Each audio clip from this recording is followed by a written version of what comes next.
नागरिका अभिनंदन समिति बीदर की ओर से रविवार 25 अगस्त को दोपहर 3:30 बजे चिकपेट हैदराबाद रिंग रोड के समीप स्थित हेब्बाले लग्जरी कन्वेंशन हॉल में बीदर के युवा सांसद सागर खड्डे और विधान परिषद और कर्नाटक सरकार के नाम निर्देशन के व्यक्तियों को अभिनंदन कार्यक्रम आयोजित किया गया। इस अभिनंदन कार्यक्रम का उद्घाटन कर्नाटक के cabinet minister forest and ecology और बीदर इंचार्ज मिनिस्टर ईश्वर खंडे ने किया। इस अवसर पर बीदर के सांसद सागर खड्डे, कर्नाटक के cabinet minister forest and ecology, Bidar incharge minister Eshwar Khandre, cabinet minister municipal administration and Haj Rahim Khan और विधान परिषद शासक डॉक्टर चंद्रशेखर पाटिल और कर्नाटक मत्स्य विकास निगम के अध्यक्ष मालाबी नारायण राव, जिला गारंटी योजना की कार्यान्वयन समिति बीदर के अध्यक्ष अमृतराव चिमकोड़े, बूढ़ा चेयरमैन बसवराज जापशेट्टी, विधान परिषद शासक डॉक्टर एमजी बुड़े, परम पूज्य गुरुबसव पट्टादेवरू, सुरेश शेट्कार, डॉक्टर बलबीर सिंह, गुरम्मा सिद्धार रेड्डी के अलावा अन्य लोग उपस्थित थे। केपी न्यूज के कैमरामैन पप्पूराज का कवरेज। इधर के पार्लियामेंट में एक नौजवान साथी हम सागर ईश्वर खंडे को जो लोग जिताए अच्छा मेजॉरिटी से 1 लाख वोटों से ज्यादा वोटों से जिताने का बहुत बहुत शुक्रिया। फिर कीर्तन खंडे वो तो हमारा इधर जिले के बीच में पितामा, तो जो भीमना खंडे जी का जीवन जो है स्वतंत्र समर से हमारा दादा साहब शिक्षा की और भीमना खंडे जी जब निजाम हुकूमत में देश के आजाद के लिए ये बहुत बड़े कुर्बानियां हैं, तो हम नारायण खेल किया नारायण के जयराम जयंत काल में हम दिल కానీ ನಮ್ಮ ಉದ್ಯೋಗಕ್ಕೆ ಅಪರಾಧ ಸೆಕ್ಟರ್ ಹೈದರಾಬಾದ್ ನಮ್ಮ ಸರಿಸುತ್ತಾ उठाया, लेकिन तो अभी आगे हमारा भीमना खंडे जी जो उन्होंने जो अपना रास्ता बताए, जो सिद्धांत बताए, उसके ऊपर ईश्वर खंडे जी नाम निभाए, उसके साथ साथ उनके पोते अगर खंडे जी आगे जाके हमारे भीमना खंडे जी का लिगेसी जो है वो आगे बढ़ाएंगे और प्रोग्राम के साथ दिए डायनामिक दे रहे हमारे अंदर का भी चाहे तो फ्यूचर में सीएम भी बन सकते हैं, वो काबिलियत है तो बनना चाहिए। जब वो राइट्स है हमारे इसमें भी मौका आएगा। हम लोग चाहे उनके नेतृत्व में हमारा इधर जिला और जयराबाद प्रांत जो भी होगा आगे बढ़ेगा। शुक्रिया, बहुत बहुत सागर खंडे ಹಿಡ್ಕೊಂಡು ಎಲ್ಲರೂ ಇವರು ಯಾವುದೇ ಅಧಿಕಾರ ಇದ್ದಾಗ ಮಾಡ್ಯಾರಂತಲ್ಲ, ಅಧಿಕಾರ ಇಲ್ಲದಾಗೂ ಒಂದು ರೀತಿ ಇದು ನಿಜವಾದ ದೇವ ಪೂಜೆ ಅಂತ ತಿಳ್ಕೊಂಡೇ ಮಾಡಿಲ್ಲ. ಆ ಮಾಡಿದ ಸಲುವಾಗಿ ಅಂಥವ್ರಿಗೆ ಅಧಿಕಾರಗಳು ತಾನಾಗಿ ಒಳಗೆ ಬರ್ತಾವೆ. ಅಧಿಕಾರ ಇದ್ದಾಗೆ ಮಾಡೋದು, ಅಧಿಕಾರ ಇಲ್ದಾಗ ಮಾಡಲ್ಲ ಅಂತಂದ್ರ ಅವ್ರಿಗೆ ಭಗವಂತ ಮತ್ತೆ ಆ ಅಧಿಕಾರನ ಕೂಡಿಸಲ್ಲ. ಅಧಿಕಾರ ಯಾಕೆ ಕೂಡಿಸ್ತಾರೆ? ಇವತ್ತು ಖಂಡ್ರೆ ಮನೆಯಲ್ಲೇ ಇರ್ಬೋದು, ಪಾಟೀಲ್ ಮನೆಯಲ್ಲೇ ಇರ್ಬೋದು, ಇವ್ರು ಯಾಕೆ ಇಷ್ಟು ವರ್ಷಗಳಾದರೂ ಇನ್ನೂ ಅವ್ರದ್ದು ಸೇವೆ ಜನರಿಗೆ ಭರವಸೆಯನ್ನ ಇವತ್ತಿನ ದಿನಮಾನಗಳಲ್ಲಿ ರಾಜಕೀಯ ವ್ಯವಸ್ಥೆ ಸತ್ಯ, ಖಂಡ್ರೆ ಅವರು ಹೇಳಿದಂಗೆ ರಾಜಕೀಯ ಕಲುಷಿತಾಗಿದ್ದು ಸತ್ಯ, ಆದ್ರೆ ರಾಜಕೀಯ ಬಹಳ ಪವಿತ್ರಿದೆ, ಅದು ಅಪವಿತ್ರ. ಅಧಿಕಾರ ಇದ್ದಾಗೂ ಇವತ್ತು ಕೋವಿಡ್ ಸಂದರ್ಭದಾಗ ಏನಾದರೂ ಜೀವಗಳು ಉಳಿದವಂದ್ರ ಅದು ಸಾಗರ ಖಂಡ್ರೆ ಅವರಿಗೆ ಸಲ್ಪಟ್ಟಿರ್ತಕ್ಕಂಥ ಮಾತನ್ನು ತಿಳಿಸಿ ಈ ಸಂದರ್ಭದಲ್ಲಿ ಡಾಕ್ಟರ್ ಚಂದ್ರಶೇಖರ್ ಪಾಟೀಲ್ ಬಹಳ ಅವರು ಮನೆತನದಲ್ಲಿ ಎಲ್ಲಾ ಕ್ಷೇತ್ರದಲ್ಲಿ ಶೈಕ್ಷಣಿಕವಾಗಿ, ಕೃಷಿ ರಂಗದಲ್ಲಿ ಎಲ್ಲಾ ರಂಗದಲ್ಲಿ ಸೇವೆ ಇದೆ. ವಿಶೇಷವಾಗಿ ಚಂದ್ರಶೇಖರ್ ಗೌಡ್ರು ಶಿಕ್ಷಣ ಕ್ಷೇತ್ರದಲ್ಲಿ ಬಹಳ ಗೌಡ್ರು ಅಂತ ಚಂದ್ರಶೇಖರ್ ಗೌಡ್ರು ಎರಡನೇ ಸಾರಿನೂ ಅವರು ಗೆದ್ದಿದ್ದಾರೆ. ಜನರ ಸಮಸ್ಯೆಗಳ ಸ್ಪಂದನೆ ಮಾಡತಕ್ಕಂಥ ಬುದ್ಧಿವಂತಿಕೆ ಹೇಳಿದ್ರು. 2 ಸಲ ಸಾಗರ ಹೋಗಿ ನಾವು ಎಷ್ಟು ಪುಣ್ಯದಿಂದ ಇಷ್ಟು ಕೆಲಸ ಮಾಡ್ತಾ ಇದ್ದಾರೆ ಅಂತ ಅವ್ರು ಹೇಳ್ತಾರ. ಕೆಲಸ ಆಗಲಿ ಆಗಲ್ಲೋಗ್ಲಿ, ನನ್ನ ಪ್ರಯತ್ನ ಏನಿದೆ ನಾನು ಮಾಡ್ತಾ ಇದ್ದೀನಿ.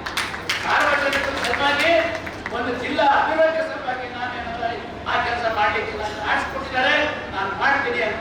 ಈ ಸಂದರ್ಭದಲ್ಲಿ ನಿಮಗೆ ದೇವರು ಇನ್ನೂ ಆಯುರ್ವೇದ ಕೊಟ್ಟರೆ ಹೆಚ್ಚಿಗೆ ಏನಾದ ವಿಕಸಿದೆ, ಅಭಿವೃದ್ಧಿ ಆಗಲಿ ಅನ್ನೋಂಥ ಮಾತನ್ನು ಹೇಳಿ ನನ್ನ ಮಾತಿಗೆ ನಾನು ಜೈ ಹಿಂದ್. हर समाज में, हर पार्टी में कुछ ना कुछ बिगाड़ डालने की कोशिश करते हैं।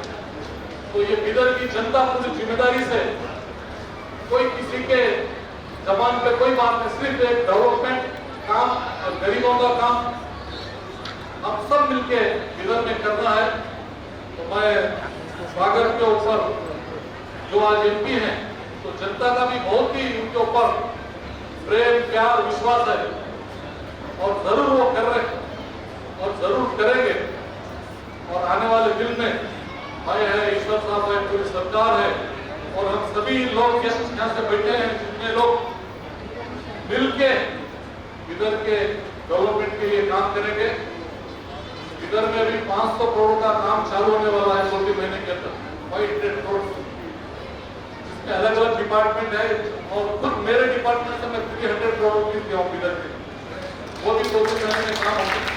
रोड, ट्रेन, लाइट, इस तरह से यूटीडी है और आपके एसटीडी सभी तरीके से। और गरीबों के लिए तो हमारी सरकार कर रही है 5 गारंटी, आपको पता है 5 गारंटी जो मिल रहे हैं आप सभी को। इसके लिए मैं आप सभी का बहुत बहुत धन्यवाद बोलता हूँ। जय हिंद, नमस्कार। ಚಿಕ್ಕ ವಯಸ್ಸಿನಲ್ಲಿ ನನಗೆ ಸಂಸದನಾಗಿ ನೀವು ನನಗೆ ಆಯ್ಕೆ ಮಾಡಿದ್ದೀರಿ. ಇದಕ್ಕೆ ತಕ್ಕಂತೆ ನಾನು ಯಾವುದೇ ಕೆಲಸ ಇರ್ಬೋದು, ಬೀದರ್ ಲೋಕಸಭಾ ಕ್ಷೇತ್ರದ ಅಭಿವೃದ್ಧಿಗಾಗಿ ಪ್ರಾಮಾಣಿಕವಾಗಿ ನಾನು ಪ್ರಯತ್ನ ಮಾಡ್ತೀನಿ. ಈಗಾಗಲೇ ನಮ್ಮ ಬಜೆಟ್ ಸೆಷನ್ ನಡೀತಾ ಇತ್ತು. ಆ ಸಂದರ್ಭದಲ್ಲಿ ಬೇರೆ ಬೇರೆ ಸಚಿವರಿಗೆ, ಈಗಾಗಲೇ ಜಾಬ್ ಶೆಟ್ಟಿ ಸರ್ ಹೇಳಿದ್ದಾರೆ, ಬೇರೆ ಬೇರೆ ಸಚಿವರಿಗೆ ನಾನು ಮನವಿ ಮಾಡಿದ್ದೀನಿ. ಮತ್ತೆ ಸ್ವಲ್ಪ ದಿನಗಳಲ್ಲಿ ಹೋಗಿ ಮತ್ತೆ ಫಾಲೋ ಅಪ್ ಮಾಡಬೇಕಾಗತ್ತೆ, ಅದನ್ನು ಕೂಡ ಮಾಡ್ತೀನಿ. ಇದೇ ರೀತಿ ನಿಮಗೂ ಕೂಡ ಏನಾದರೂ ಸಮಸ್ಯೆ ಇತ್ತು ಅಂತಂದ್ರೆ ನೇರವಾಗಿ ನಿಮಗೆ ಬಂದು ಹೇಳ್ಬೋದು, ಒಂದು ಅರ್ಜಿ ಕೊಡ್ಬೋದು. ಅದಕ್ಕೆ ನೀವು ಯಾವುದೇ ಅರ್ಜಿ ಕೊಟ್ಟರು ಕೂಡ ನಾನು 100% ಆ ಕೆಲಸ ಮಾಡ್ಲಿಕ್ಕೆ ಪ್ರಯತ್ನ ಮಾಡ್ತೀನಿ. ಈಗಾಗಲೇ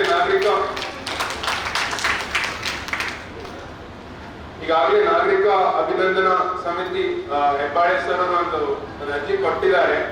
ಈಗ ಒಂದು ರೋಡ್ ಮಾಡಬೇಕಾಗಿದೆ, ಸ್ವಾತಂತ್ರ್ಯ ಹಿಡಿದು ಇಲ್ಲಿವರೆಗೆ ರೋಡ್ ಆಗಿಲ್ಲ ಅಂತ. ಅದಕ್ಕೆ ಅದನ್ನು ಜಿಲ್ಲಾ ಉಸ್ತುವಾರಿ ಸಚಿವರಾದ ತಂದೆಯವರು ಈಶ್ವರ್ ಖಂಡಿಸಿದವರು ಇಲ್ಲೇ ಇದ್ದಾರೆ.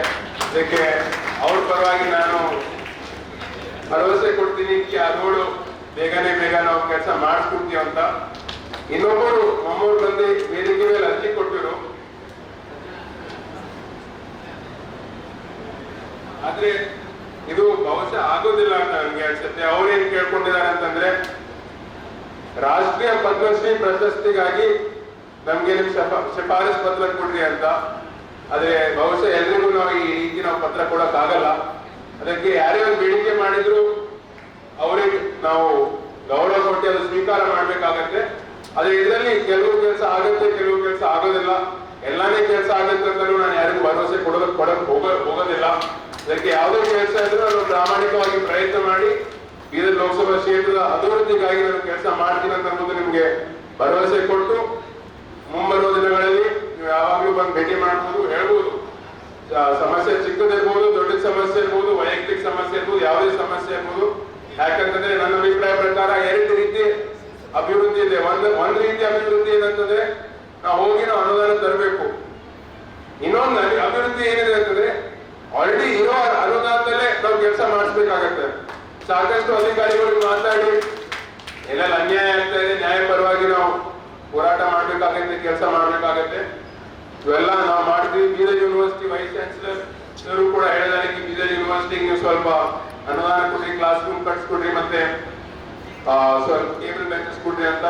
ಇವೆಲ್ಲ ಕೆಲಸಗಳು ಮುಂಬರುವ ದಿನಗಳಲ್ಲಿ 100% ನಾವು ಮಾಡ್ತೀವಿ. ನಿಮ್ದು ಇದೇ ರೀತಿ ನಿಮ್ದು ಬೆಂಬಲ ಇರಲಿ, ನಿಮ್ಗೆಲ್ಲ ಹಿರಿಯರ ಮಾರ್ಗದರ್ಶನ ಇರಲಿ. ನಾನು ಚಿಕ್ಕವನಿದ್ದೀನಿ, ಅದಕ್ಕೆ ಒಂದ್ ವೇಳೆ ತಪ್ಪ ಹಾಗೆ ಆಗುತ್ತೆ, ಮನುಷ್ಯ ನಮ್ಮಲ್ಲಿ ತಪ್ಪ ಹಾಗೆ ಆಗುತ್ತೆ. ನಿಮ್ಗೆ ಯಾವ್ದಾದ್ರು ಅನ್ಸ್ತು ಈ ನಾನು ತಪ್ಪು ಕೆಲಸ ಮಾಡ್ತಾ ಇದ್ದೀನಿ ಅಥವಾ ದಾರಿ ತಪ್ತಾ ಇದ್ದೀನಿ ಅಂತಂದ್ರೆ ತಾವ್ ಯಾವಾಗ್ಲೂ ಬಂದು ಹೇಳ್ಬೋದು, ಓಪನ್ ಆಗಿ ಹೇಳ್ಬೋದು.